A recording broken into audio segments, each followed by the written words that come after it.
Quantitative trading uses data and mathematical models to identify market opportunities.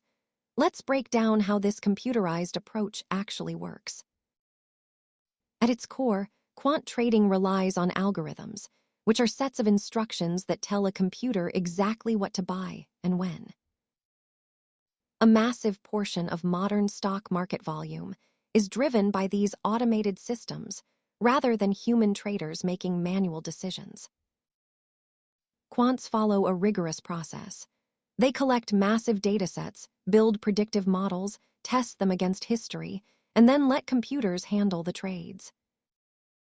Unlike traditional discretionary traders, who rely on personal judgment, quant traders rely entirely on predefined mathematical rules to remove human emotion.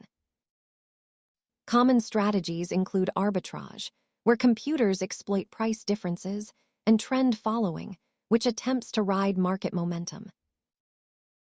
It is important to remember that a model is only as good as the data and the logic put into it. Quantitative trading is a complex field that continues to evolve. Keep learning about market mechanics, and thanks for watching.